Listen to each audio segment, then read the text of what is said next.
আঘোণৰ অপেক্ষাত স্নায়ৱিক টানৰ মাজত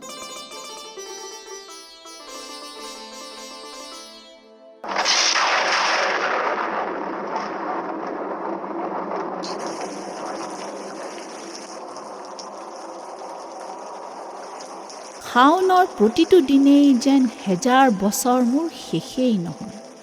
ভাদ আহিনৰ দিনো তেনেকুৱাই। বৰষুণে সানি যায় পংকময় পুতি গন্ধময় অবলে। মই যেন ছিন্ন হ'ম পৃথিৱীৰ পৰা।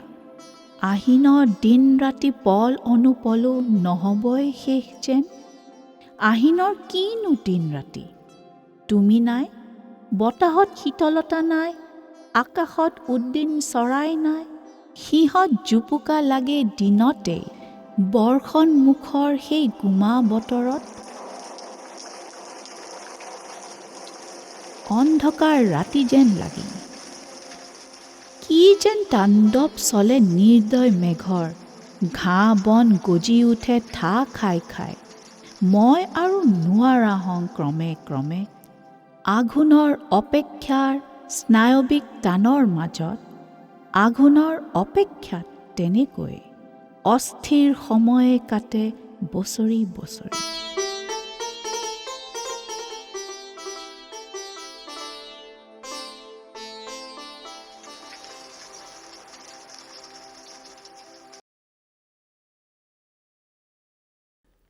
ইয়াতে নাছিল জানো সিহঁত এদিন? ইয়াতেই আছিল সিহঁত। কেনেকুৱা নীৰৱ নিথৰ মুখ। মানুহে দূৰৰ পৰা একোকে নেপায় বুজি সিহঁতৰ হৃদয়ত কিহে খেলা কৰে। ইটোৱে সিটোৰ ফালে মূৰ দাঙি কথাকে নকয়। কেনেকুৱা নীৰৱ নিথৰ মুখ। যেতিয়া কাষত বহে ইটোৱে সিটোক একোকে নকয় কথা। বোবাৰ দৰেই প্ৰায় থাকে। যেতিয়া এষাৰ কথা কয় অনুচ্চ স্বৰত কঁপে বতাহৰ ঢৌ। এতিয়া শব্দৰ কথা অনুচ্চ স্বৰত কয় বহ। ওচৰত বহিব যে লাগে মাথো দেখুৱাই দিয়ে হাতেৰে কাষৰ তাৰ গা চুই যাব পৰা আসনৰ খালী ঠাই এক। ক্ষীণালি, গাটো ভালনে তোৰ? উপায়বিহীন হৈ স্বৰহীন তিনিটা শব্দৰ এক দীঘল আৱেগ ফুটি উঠে। মনত পৰেনে বাৰু মোলৈ তোৰ? সেইষাৰ কথা আৰু নোৱাৰিলে আনিব মুখলৈ ভিতৰি উঠলি অহা আৱেগৰ তৰংগ দোলাত। কেনেবাকে শোকে খুন্দা মাৰি ধৰে বুলি মুখত নোলাল তাৰ তেনেকুৱা দীঘলীয়া ভাষ। সেই দেখি বহি ৰ'ল নীৰৱ নিথৰ হৈ মুখলৈ চাই। কোনেও নেদেখা এক মৰমৰ সোঁত বয় পুতেকৰ সান্নিধ্যৰ উষ্ম বলয়ত। বতাহে কেৱল গম পায় পিতৃৰ হিয়াৰ পৰা নিৰ্গত মৰমে ৰচা অদৃশ্য টানৰ সেই প্ৰেমৰ বলয়। ইয়াতে আছিল দেহি সিহঁত এদিন, ইয়াতে আছিল ঘৰ সিহঁতৰ।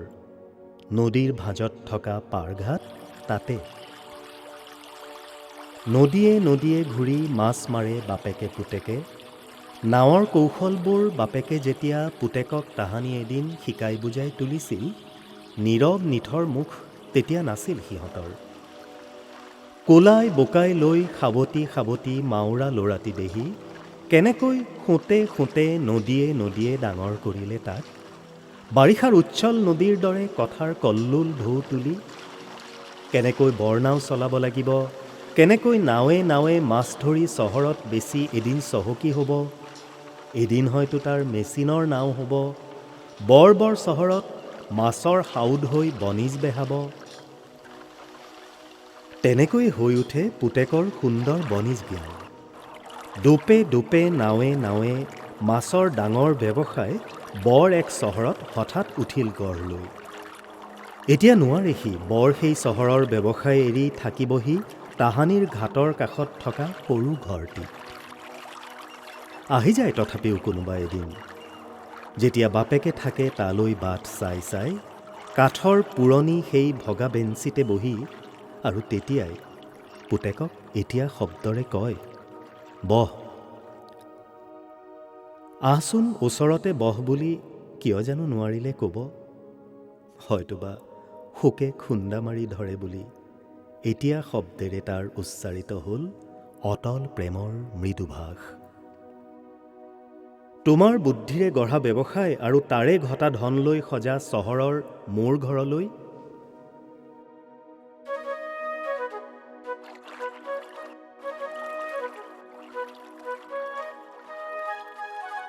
তুমি আৰু নাৱে নাৱে ঘূৰিব নালাগে। নালাগে মাৰিব মাছ নদীয়ে নদীয়ে আৰু এই বয়সত। তোমাৰ কাৰণে সজা ডাঙৰ কোঠালিটোত থাকিবা আপোন মনে চহৰত গৈ। এই মাটি এই ঘৰ বেচি দিয়া, নতুবা দানকে দিয়া নামঘৰলৈ। কথা শুনি বাপেকৰ সম্বিত হেৰাল যেন। কি ভাবিছিল আৰু আজি হঠাৎ কি হ'ল তাৰ? নিজ হাতে গঢ়ি তোলা সোণৰ পুতলি বাচা, নিজ জ্ঞানে গঢ় দিয়া ব্যৱসায়ে আজি তাৰ বুকুৰ মাজৰ পৰা কাঢ়ি নিয়ে সোণ মইনাক। ক'ত সেই সপোনৰ পাৰঘাট, ঘৰ বাৰী, চোৰাঘৰ, বৰঘৰ, বৰ নামঘৰ? ক'ত সেই সোণৰ বোপাটি আৰু লাহিকৈ কইনাজনী তাৰ? ক'ত তাৰ চোতালত দেও দি দি লৰি ফুৰা নাতি নাতিনীৰ কলৰৱ?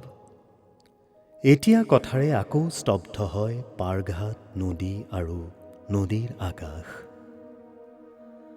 চাওঁচোন গধূলিৰ এন্ধাৰত চকুলোৰ ক্ষীণ ধাৰা, নেদেখিলে পুতেকে যেনিবা চাওঁচোন বোলা মৃদু ভাসৰ মাজত।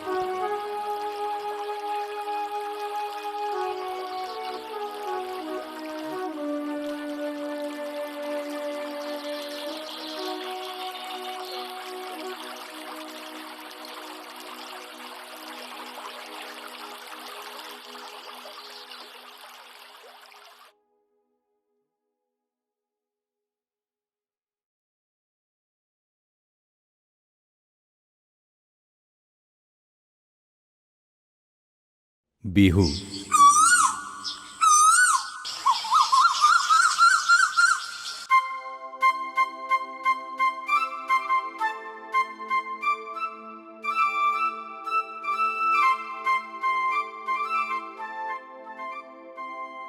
সময়ে উচপ খালে। এইবোৰ ক'ৰ গান? এইবোৰ আমি গোৱা গান। কলঙৰ পাৰে পাৰে পথাৰত সময় দৈত্যৰ এই ভয় লগা মুখগহ্বৰত ৰৈও সৰু সৰু গাঁওবোৰে নেজানিলে ভয়। স্থানো ধীৰ, অচল, অতল আৰু গৰিয়ান নিজ গৰিমাৰে। সৰু সৰু গাঁওবোৰ প্ৰাণেৰে উপচি গ'ল আৰু তাৰ সৰু সৰু প্ৰাণবোৰ আনন্দত ফুল হ'ল, বহাগৰ ফুল। পথাৰ মুখৰ হ'ল বিহুনাম, পেঁপা আৰু ঢোলৰ মাতত।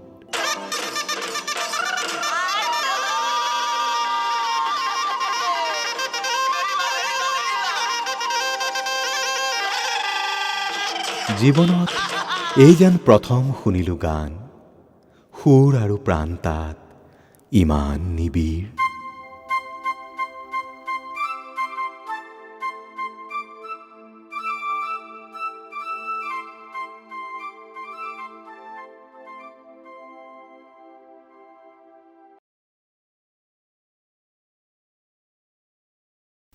দেওবাৰৰ ছায়াময় মৃদু প্ৰাৰ্থনাৰ মাজত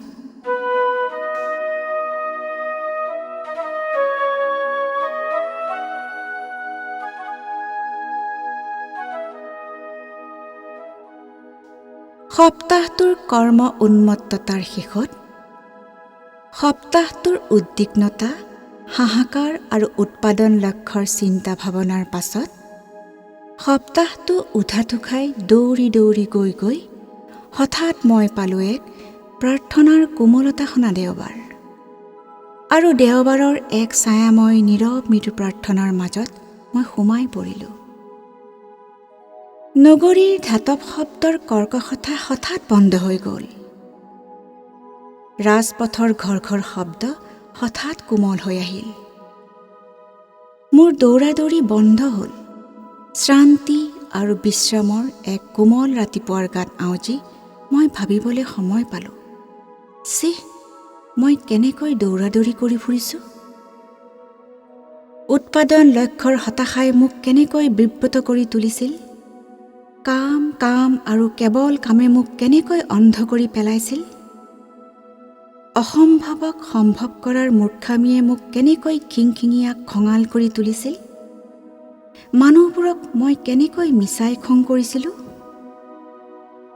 দেওবাৰৰ কোমল প্ৰাৰ্থনাৰ মাজত সোমাই মই আজি দেখিছোঁ, চিহ, মই কেনেকৈ আত্মাৰ যন্ত্ৰণা ঢাকি ৰাখিবলৈ চেষ্টা কৰিছিলোঁ। কোমল শ্ৰান্তি আৰু প্ৰাৰ্থনাৰ স্নিগ্ধ দেওবাৰৰ মাজত মই এতিয়া কিমান যে শান্তি অনুভৱ কৰিছোঁ।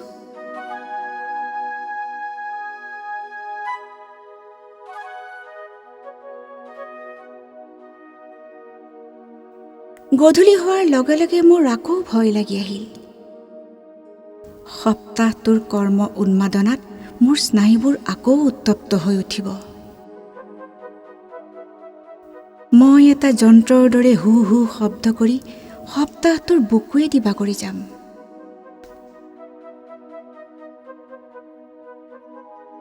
এই দেওবাৰৰ মধুৰতা জানো আকৌ মোৰ অহা দেওবাৰে থাকিব।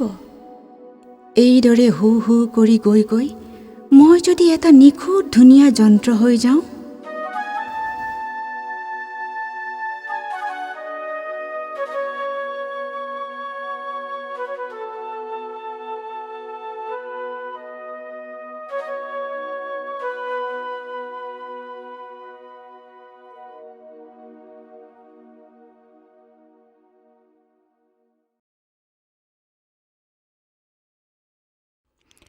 মোৰ সুখবোৰ ৰাতি নৌপুৱাওঁতেই মোৰ সুখবোৰ আৰম্ভ হয়। তেজৰে কমলাপতি পৰভাতে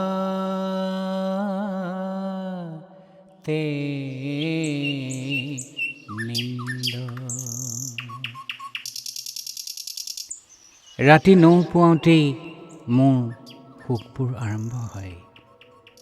সুখবোৰ এনেদৰে ভিৰ কৰেহি যে মই জাপ মাৰি উঠি আহোঁ আৰু লাইট জ্বলাই দাঁত ঘঁহা, মুখ ধোৱা আৰু পৰিচ্ছন্ন হোৱা। ঘৰৰ সকলো তেতিয়া শুয়ে থাকে। কেৱল মোৰ দৰে এন্ধাৰতে উঠা কাউৰী এটাৰ কৰ্মচঞ্চলতা।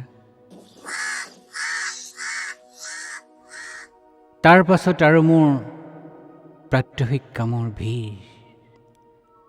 মোৰ ল'ৰাটোৰ পঢ়া মেজখন, তাৰ সৰু সৰু জোতা মোজাবোৰ, বলটো, বেটখন, সকলোখিনি চিজিল কৰি থোৱা সদায়। ঘৰৰ কাম কৰা ল'ৰাটোৱে কামত দুখ পায় বুলি ঝাৰুডাল লৈ বাৰাণ্ডাখন মনে মনে সাৰি পেলোৱা।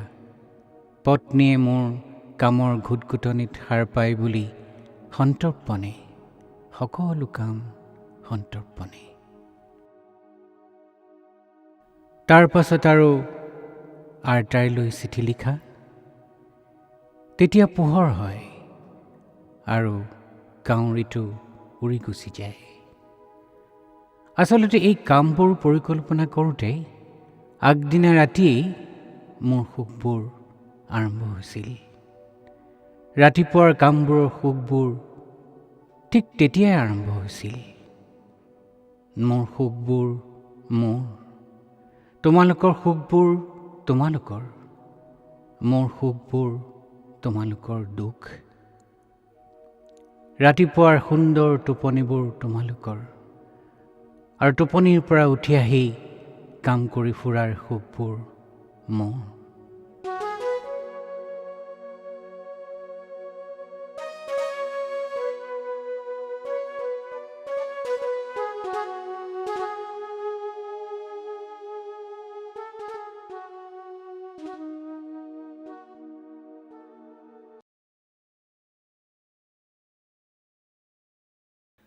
নীৰৱ অন্ধকাৰৰ মাজত মোক সোমাই থাকিবলৈ দিয়া।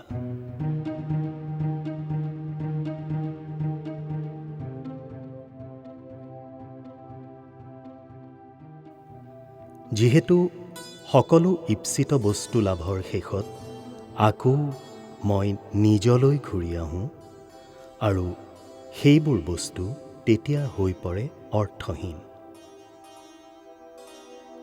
প্ৰাত্যহিক তুচ্ছতাৰ মাজত ডুবি যাবলৈ দিয়া চহৰৰ নৈৰ্ব্যক্তিক চেতনাৰ মাজত মই এটা সাৱধান জন্তুৰ বাহিৰে অন্য আৰু কি? আৰু চহৰত মনৰ কি অদ্ভুত ক্ষমতা! নৈৰ্ব্যক্তিক চেতনাৰ বিষবৃক্ষৰ এই ফল। মই সুখী হ'ব খোজোঁ, বছ মই সুখী। পৃথিৱীখন ভুল, বছ পৃথিৱী ভুল। মই শিশুৰ দৰে হ'ম, বছ মই শিশুৰ দৰে হ'লোঁ। অন্য কথাত মই একোৱেই নহওঁ। সেই অৰ্থহীন বস্তুৰ কথা এনেকুৱা, শতকৰা ৯৯জন মানুহ যি লৈ পাগল, ময়ো হয়তো তাকে লৈ পাগল। কিন্তু মই যেতিয়া একক হৈ পৰোঁ, তেতিয়া মোৰ নিজৰ ওপৰতে হাঁহি উঠে।